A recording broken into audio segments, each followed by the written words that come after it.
Hello friends, welcome back to my YouTube channel Mission Tricky Math with Kishan. दोस्तों, आज की इस वीडियो में कक्षा 10 की पाठ्यक्रम से गणित का अध्याय 5 लेके आया हूँ। अध्याय का नाम है समांतर श्रेणी। दोस्तों, समांतर श्रेणी काफ़ी सरल है और इससे हर बार बोर्ड एग्जामिनेशन में प्रश्न आते ही आते हैं। ज़्यादातर प्रश्न इससे ऑब्जेक्टिव प्रश्न में आते हैं, 2 नंबर 3 नंबर के प्रश्न आते हैं। तो सबसे पहले यहाँ पे भूमिका दे दिया है, तो भूमिका आपको पढ़ लेना है। अनुक्रम तथा श्रेणी दिया है। श्रेणी किसे कहते हैं? श्रेणी जैसे 1 2 3 4 5 6 7 8 ऐसे दे दिया श्रेणी।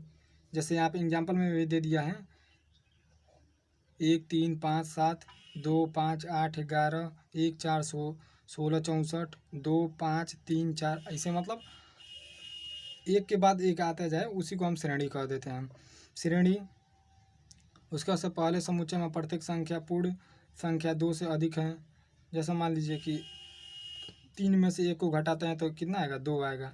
5 में से 3 को घटाएंगे तो 2 आएगा। वही चीज़ यहाँ पे बता रहा है, ठीक है। फिर देखिए यहाँ पे हमको समांतर श्रेणी, हमको ये पढ़ना है। क्या? समांतर श्रेणी। ये सब केवल भूमिका है, समझने की बात है। अगर समझ सकते पढ़ सकते हैं तो पढ़ लीजिए, नहीं पढ़ेंगे तभी भी कोई बात नहीं है। हमें पढ़ना क्या है? समांतर श्रेणी। समांतर श्रेणी क्या होता है दोस्तों? तो समांतर श्रेणी इसको पढ़ना है, ज़रूरी है। तो ऐसी श्रेणी के पदों को जिसमें प्रत्येक पद पूर्व पद में कोई नियत संख्या जोड़ने से या घटाने से प्राप्त होता है, समांतर श्रेणी में समांतर श्रेणी कहते हैं। उसके बाद से इस नियत संख्या को सर्वांतर कॉमन डिफरेंस कहते हैं। यह सर्वांतर धनात्मक, ऋणात्मक या शून्य हो सकता है। समांतर श्रेणी को संक्षेप में एपी में लिखते हैं, एपी लिखते हैं, ठीक है दोस्तों। जैसे मान लीजिए क्या दिया है? ऐसी श्रेणी जिसके प्रत्येक पदों को जिसमें प्रत्येक पद पूर्व पद से कोई नियत संख्या जोड़ने या घटाने से प्राप्त होता है। जैसे मान लीजिए हमारा श्रेणी कुछ इस प्रकार दिया है, 5 दे दिया, 10 दे दिया, 15 दे दिया, 20 दे दिया, ठीक है। इस प्रकार से प्रश्न दिया, डॉट डॉट डॉट कर दिया। तो जैसे मान लीजिए कि श्रेणी हम किसे कहेंगे? जिसमें प्रत्येक पूर्व पद अपने पीछे वाले पद से समान संख्या जोड़ने या घटाने से प्राप्त होती है। जैसे 10 में से 5 घटाएंगे तो कितना आएगा? 5 आएगा, ठीक है। 15 में से 10 को घटाएंगे तो कितना आएगा? 5 आएगा। 20 में से 15 को घटाएंगे कितना आएगा? 5 आएगा, ठीक है। अब देखिए क्या कह रहा है यहाँ पे, फिर से यहाँ पे दे दिया है कि इस नियत संख्या को सर्वांतर कहते हैं, कॉमन डिफरेंस। यानी कि सर्वांतर हमारा क्या हो जाएगा? सर्वांतर बराबर हो जाएगा दोस्तों। सर्वांतर मतलब क्या होगा कि जो सारे जगह अंतर समान हो है। सर्वांतर सारे जगह जो अंक अंतर आ रहे हैं वो समान है। तो सर्वांतर हमारा कितना हो जाएगा? यहाँ पे 5 हो जाएगा, क्योंकि इसका सर्वांतर 5। कॉमन डिफरेंस जो सभी में उभयनिष्ठ हो। कॉमन मतलब होता है उभयनिष्ठ, और डिफरेंस माने अंतर। तो जो सभी में उभयनिष्ठ हो वही हमारा सर्वांतर हो जाएगा। तो कॉमन डिफरेंस हमारा कितना हो जाएगा? 5 हो जाएगा। इसके बाद से दे दिया यहाँ पे दे भी दिया है। मान लीजिए A1 A2 A3 dot dot dot एक समांतर श्रेणी है। A1 पहला पद है, A2 दूसरा पद है, A3 तीसरा पद है। इस प्रकार से दे दिया सर्वांतर। ये सब सारे चीज़ को पढ़ लेना है। फिर हम सीधे आते हैं यहाँ पे हल सहित उदाहरण पे आते हैं। इसको देखना है ध्यानपूर्वक। हल सहित उदाहरण में क्या दिया है? तो दिया संख्याओं को निम्नलिखित सूचियों में से कौन कौन से समांतर श्रेणी में है, श्रेणी में नहीं है।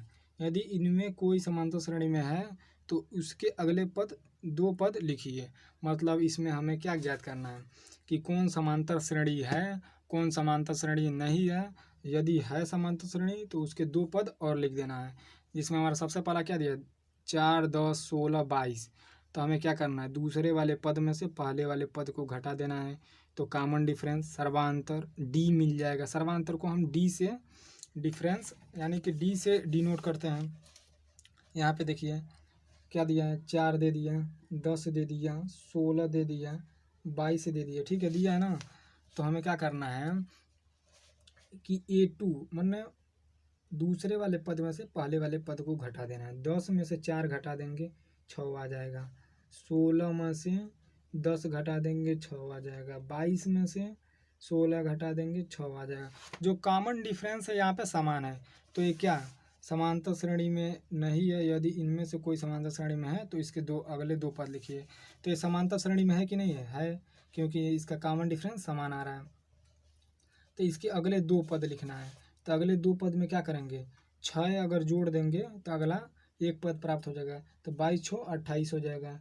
28 एक पद लिख दिए, दूसरा पद लिखना है तो 28 में छोड़ जोड़ देंगे तो 28 2 30 अच्छा 34 हो जाएगा। ठीक है, इस तरीके से अगर आपको 50 पद भी कहता है तो इसी तरीके से हम 6 जोड़ते जोड़ते आगे चले जाएंगे। यानी कि पहला क्या है, समांतर श्रेणी में है। दूसरा दिया है 1 -1 -3 -5।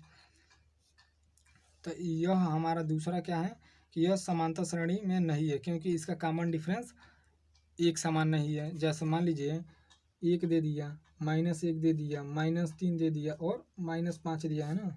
हाँ, -5 दिया, डॉट डॉट कर दिया। ठीक है, अब हमें क्या करना है, दूसरे वाले पद में से पहले वाले पद को घटा देना है। तो -1 में से 1 घटा देना है।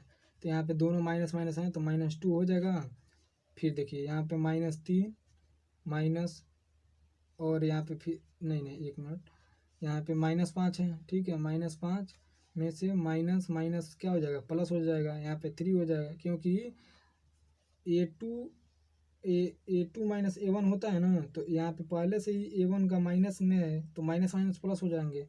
यहाँ पे क्या हो जाएगा, -2 हो जाएगा। यहाँ पे 2 हो जाएगा, -2। यहाँ पे तो समांतर श्रेणी में होना चाहिए। यहाँ सर्वांतर -2 है। हाँ दिया है, यहाँ पे सर्वांतर -2 है। ठीक है, ये तो इसके दो अगले पद लिख लेंगे हम लोग। फिर तीसरा सवाल दे दिया यहाँ पे कि -2 2 -2 2 -2 डॉट डॉट डॉट कर दिया है। तो यह उसी तरीके से दिख रहा है कि समांतर श्रेणी में नहीं है, क्योंकि 2 में से -2 घटाएंगे तो माइनस माइनस प्लस यानी कि 4 हो जाएगा। अब फिर यहाँ से 2 में से 2 घटाएंगे तो यहाँ पे भी 4 हो जाना चाहिए। यहाँ पे समांतर श्रेणी में ये नहीं होगा। इसका हल देख लेते हैं कैसे, क्योंकि D1 बराबर 2 - 2 4 हो जाएगा और यहाँ पे जो होगा वो -4 होगा, इसीलिए नहीं होगा। इसका समांतर श्रेणी में नहीं होगा, क्योंकि कॉमन डिफरेंस इसका अलग अलग आ रहा है। फिर यहाँ पे समांतर श्रेणी दे दिया है तो इसका भिन्न वाला है, तो भिन्न वाले में आपको थोड़ा सा दिक्कत होगा, इसलिए हम इसको लगा देते हैं। दिया है समांतर श्रेणी 3/2 1/2 और कामा दे दिया -1/2 कामा -3/2 और कामा करके डॉट डॉट डॉट के लिए प्रथम पद ए और सर्वांतर डी लिखिए।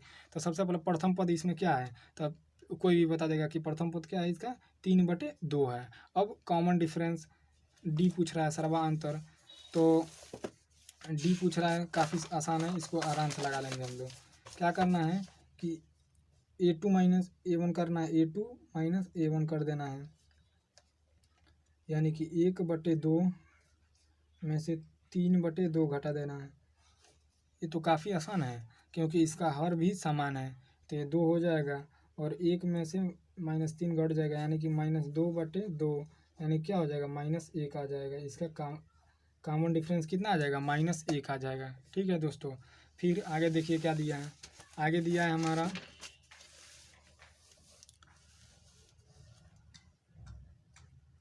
दिया है k का मान ज्ञात कीजिए, ताकि K2 + 4k + 8 2k² dot dot dot इतना दे दिया पूरा, किसी समांतर श्रेणी के 3 क्रमागत पद हों। तो इसमें क्या करना है, यहाँ पे 3 क्रमागत पद हैं। ठीक है, D1 बराबर इसमें से हमको घटा देना है। काफ़ी आसान है दोस्तों, थोड़ा सा बस ध्यान देना है। आसानी से समांतर श्रेणी काफ़ी सरल है, केवल रूल आपको याद करना है। रूल याद भी नहीं करना है, याद रूल को हम ट्रिक से बता देंगे। ट्रिक से आपको रूल बस ट्रिक याद रहे तो सभी समांतर श्रेणी के लगभग सभी प्रश्नों को हल कर लेंगे आप, उसमें कोई दिक्कत नहीं है। जैसे मान लीजिए यहाँ पे दे दिया है, समांतर श्रेणी के प्रथम 3 पद लिखिए जिनके a बराबर -5 और d बराबर -3 हो। तो a बराबर -5 दे दिया है और d बराबर -3, तो 5 पद लिखना है। तो -5 में -5 में +3 को जोड़ देंगे तो यहाँ से A2 निकल जाएगा। तो A2 में क्या निकल जाएगा, -8 निकल जाएगा और तीसरा पद -11 निकल जाएगा। माने देखिए दूसरा पद -8 आ गया ना, तो -8 में +-3 जोड़ देना है। जैसे मान लीजिए हमारा पहला पद क्या दिया है, -5 दिया है और डी का मान कितना दिया है, डी का मान हमारा -3 दिया है। तो हमें जोड़ के ही ना आगे बढ़ना है। तो यहाँ पे प्लस होगा और -3 दे दिया है। तो प्लस माइनस क्या हो जाएगा, माइनस हो जाएगा, यानी -5 - 3 बराबर -8। यानी कि एक किसका मान निकल गया, A2 निकल गया और A1 -5 दिया है, A3 निकालना है। तो -8 प्लस -3 कर देंगे, यानी क्या हो जाएगा, यहाँ पे प्लस माइनस माइनस हो जाएगा, 8 3 11 -11 हो जाएगा। ठीक है दोस्तों, इसी तरीके से उदाहरण 5 भी दिया है। उदाहरण 5 में क्या दिया है, समांतर श्रेणी 0 1/4 1/2 3/2 के अगले 3 पद ज्ञात करिए। तो इसी तरीके से डी का सबसे पहले हमें क्या निकालना है, A1 निकाल लेंगे। A1 ज्ञात हो जाएगा तो A2 में से A1 को घटा देंगे, यानी डी सबसे पहले हमें डी ज्ञात कर लेना है। डी ज्ञात करने पे इसमें डी को जोड़ते जाएंगे, अगला पद निकल जाएगा 3 पद। फिर यहाँ पे दे दिया है उदाहरण नंबर 6 दिया है, A, B और C के ऐसे मान ज्ञात कीजिए। तो A, 7, B, 23, C एक समांतर श्रेणी में है। तो इसमें ABC का मान ज्ञात करना है। तो सबसे पहले हमें क्या करना है, डी का मान ज्ञात कर लेंगे। तो डी का मान ज्ञात कर लेंगे, पक्षांतर करेंगे तो इसमें हमारा ABC का मान भी ज्ञात हो जाएगा। फिर दिया है, फिर यहाँ पे दे दिया किसी समांतर श्रेणी का n वां पद 6n + 2 है, इसका सर्वांतर ज्ञात करिए। इसको दोस्तों जब हम प्रश्नावली हल करेंगे तब इसमें देख लेंगे। ठीक है, तो प्रश्नावली इसके वजह से 5.1 आ जाता है। 5.1 में दोस्तों आपको प्रश्नावली में इसमें क्या करना है कि बस उदाहरण को हल कीजिए। उदाहरण हल करने के बाद अगर आपको प्रश्नावली में आता है तो हल करिए, नहीं तो अगले दिन हम अगली वीडियो को अपलोड करेंगे, उसमें प्रश्नावली 5.1 को देखेंगे।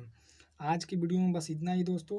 अगर आपको वीडियो पसंद आता है तो अपने दोस्तों के साथ शेयर करें, लाइक करें और हमारे चैनल को mission Tricky Math with Kishan को सब्सक्राइब कर दें और बेल आइकन को भी दबा दें, ताकि अगली वीडियो जब भी हम अपलोड करें तो आपको नोटिफिकेशन मिल जाए। दोस्तों हमारी वीडियो रेगुलर रहेंगी कक्षा 10 के लिए। तो कल हम प्रश्नावली 5.5 को देखेंगे।